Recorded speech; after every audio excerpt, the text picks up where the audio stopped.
Greetings. How are you guys doing? I hope that you guys are having a blessed Friday. Um, we will have the Shabbat for those of us who do celebrate the Sabbath. Hope that you guys have a wonderful Sabbath. I want to talk to you guys a little bit about something that I just don't hear taught, and I believe that the Most High deposited into my spirit. It's not going to be popular, but I'm just going to put it out there, and whoever receives it, receives it. Whoever rejects it, rejects it. It's not my responsibility on how you receive. It's just my responsibility to release it. Anyway, I want to talk to you a little bit about King David, because we hear a lot about King David. King David is, I don't want to say idolized or exalted, but there are a lot of men that believe that they have the heart of David. The word does say that King David was a man after Yah's own heart. And so because we do have some men and some brothers that do love the Most High, I want to make that clear. There are some men out there that love the Most High with everything that they are, with all their heart, all their minds, and all their beings. Those men tend to cite King David as an example of what a man after Yah's own heart is supposed to be. And I understand it because, King David was the underdog, if you would. He was the least likely to be selected as king. He did succeed King Saul because Saul got lifted up with pride and he started seeking after other Elohims for his power and authority instead of doing what the Most High told him to do. And he lost his throne because of it. Okay? But before we talk about that transition of power, let's talk about David's personal life. We don't hear a lot of people talk about David's personal life and really examine it, because if we honestly examine this dude's life, we'll understand that King David was he was not the most faithful man, okay? Now, nobody's perfect, Winona, and you shouldn't judge and blah, blah, blah. I hear that all the time. But you know what? The word does tell us that we are to examine fruit. And I don't think that a lot of people in church have examined the fruit of David's life.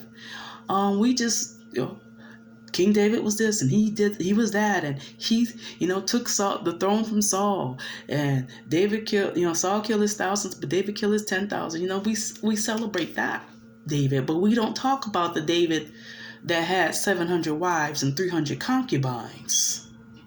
We don't talk about the David that killed a man to take his wife, even though he already had plenty of wives. We don't talk about the David that had a baby with another man's wife. Okay? And we don't talk about the David that lost that baby, and that was judgment from the Most High, because he thought that he could just kill a man, take his wife, and have a baby with her without consequence. We don't talk about that David. So, that being said, we know that's Bathsheba. Okay? She was Uriah's wife, but who was David's first wife? David's first wife was Michal, Saul's daughter, Saul's youngest daughter. Okay? And Michal, the word says Michal loved David. So, a lot of people gloss over a lot of who Michal was as his wife, because we want to cite the word in 2 Samuel 6 that just talks about her making fun of David for worshiping before the Ark of the Covenant with his clothes off and all this and all of that. Y'all know the scripture. Most Pentecostal preachers have preached on that, and they say, "Oh, you know what? David said, I'm going to be doing this more foul than this, and this and that, and the other and the third." And he never slept with her again, and she didn't have a kid for him till she died. And that's all it says. Nobody else talks about Michal after that, because I guess, yes, in biblical times, a woman who had children was considered a blessed woman. And a woman who could not procreate, or who did not procreate with a man, was considered cursed. So because of the religious mindset and the biblical culture of that time, we don't hear, unless you go digging and you go read your word and study the life of Michal, you don't even know. You don't even know that in 1 Samuel 18, Michal marries David. The word says she loved David. He was supposed to marry her older sister Merab, but it didn't work out that way. You don't know that when Saul was going after David to kill him, Michal saved his life. Okay? And she pretended like he was in the bed asleep. She put some stuff in the bed to make it seem like David was asleep, and David was like, "Yo, let me go. I'm out." She didn't even argue with him. She covered for him. And so when her daddy came to look for him the next morning, guess what? He wasn't there. He didn't punish Michal for covering for David, but Michal did that. So Michal loved David. Michal was devoted to her husband. And when he was a fugitive because her dad was trying to kill her husband, she ended up actually being given to someone else. So she married somebody else even. That was some doing of her father. Okay? But she never stopped loving David. She never stopped loving David. In some kind of way, she ended up being given back to David after Saul was killed and David took the throne. Okay? But the only thing that everybody want to stop with, she didn't have a baby for him till the day she died. Have y'all read the word and find out what happened with David's kids? David did not have one blessed child out of the 700 wives and the 300 concubines that he had. Yeah, he probably had buku kids. The word doesn't even tell you how many kids he had. But the ones that the word does mention, not one of them was blessed. There was incest in his children's history. Children murdering their siblings. Children trying to kill him. His children ended up getting killed for trying to kill him. I don't see where not one child of David was blessed. Not even King Solomon. Even though the word says that King Solomon was a wise king. The wisest king to live. But he wasn't too wise because he acted like his daddy and had all these strange women as wives. And had all these kids with these wives and concubines as well. Probably had more of them than David did. So obviously King Solomon wasn't that wise because he didn't learn from his daddy's mistakes. So everywhere I read in the word, King David's children was cursed. There was dysfunction all throughout his children's lives. So Michal it was a blessing in disguise that she didn't have no kids with David because David's seed was cursed. But we don't talk about that, do we? We just want to talk about, he was the man after Yah's own heart, and David made mistakes, but the Most High, and he did, but he did not go without punishment. And the punishment was that all his children were cursed. Read it in the word. Read it for yourselves. I'm not making this stuff up. And you know why King David was cursed? You know why King Solomon ended up being cursed? And they were kings. They were cursed because if David, I'm not going to even touch Solomon, but if David had not, the only reason why Michal didn't have no kids with David, let's get this straight, was not because she was barren. The word does not say she was barren. The word says he did not sleep with her. So she didn't have any kids for him because he didn't sleep with her. And why did he not sleep with his wife?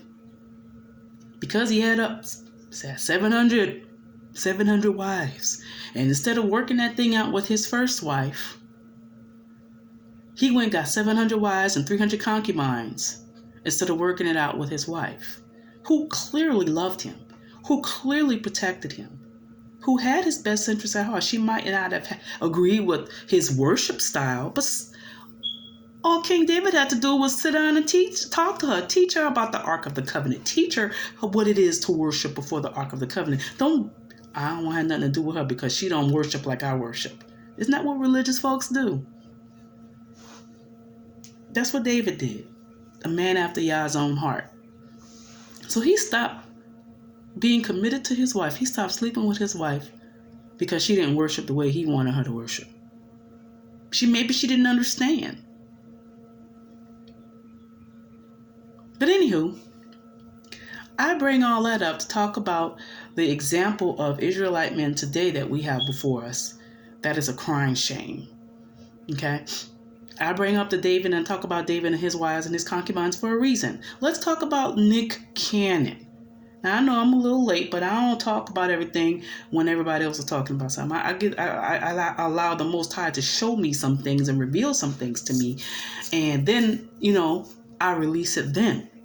Nick Cannon has the same spirit of David, but Nick Cannon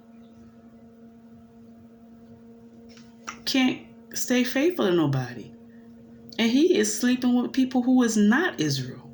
He's procreating with people who are not Israel.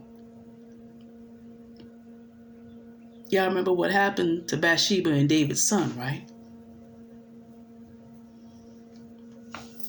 Maybe, just maybe, that's what happened with Nick Cannon's baby that just died. Because he wasn't supposed to be sleeping with her no way. She wasn't his wife. Why are you procreating? Why are you spreading your seed everywhere? But you want to say that you're Israel. You're a poor representation of Israel. You are representing the dysfunction of Israel. The curse of Israel. You know what they did in slavery? They encouraged the slaves to procreate, knowing full well that whatever they decide to procreate, whatever children that become of their union, they knew it was very likely they would not even get a chance to raise them. Breeding. The breeding culture, breeding slaves. And you know why the slave masters wanted the slaves to breed? So that they could get the money. The more slaves that they had, the more money that they made. And the sad part about all this is that Nick Cannon, I don't know if he really understands and realizes that no matter, he got a show back, he's making his little money, he can afford to have 8 and 9 and 10 and 15 and 20 baby mamas, but you still a slave. You're still a slave. You're not Israel because you're not representing yourself as Israel. You're representing yourself as a slave. You're operating under the curse. If you really believed you were Israel, Mr. Cannon, you'll get you a wife and stay committed to her and stop sticking your stuff in everybody. Stop making babies with everybody, especially the strange women. And stay faithful to your wife. I don't know what happened between you and Mariah. It's none of my business. But it is my business when you come out here and you say you're Israel. But you're poorly representing what an Israelite king is supposed to do, how he's supposed to conduct himself. You're a king. Kings don't go around spreading his seed everywhere. Look what happened to King David when he did. Look what happened to Solomon when he did. It's more than just wrapping up your head and saying, I'm Israel. It's conducting yourself accordingly. Getting you a queen that you're committed to. One, you went and you procreate with her. And you raise those kids as one. One. I don't believe in all these people who believe in having more than one wife. The devil is a liar and the truth is not in him. When you have children with women that are not your wives, or women, when you have children with dudes that are not your husbands, the children that you bring forth are cursed. They are cursed. I know that's not a popular teaching, but it's true.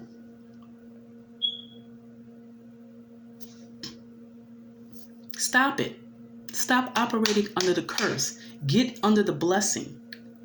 If you're really Israel, then conduct yourselves accordingly. Stop just procreating all willy-nilly. It's more than just having cute little biracial babies and saying, oh, they're so precious. Oh, you look so cute pregnant. No, it's more than that. It's much more than that. Can we get out of the foolishness? Can we stop the cycles already? Can we stop just being breeders? Stop it. I'm going to talk to my Israelite men and I'm going to go. Stop using these poor excuses for men as an examples as to why you should be a poor excuse for a man. Get in your word, study, pray, ask the Most High to show you what he needs to show you and act accordingly. It is not cute and it is not Yah for you to have 10 and 20 baby mamas. Stop it. Stop it. Please. I beg you. Now I'm going to go. You guys have a great Shabbat Shalom, and I'll talk to you later.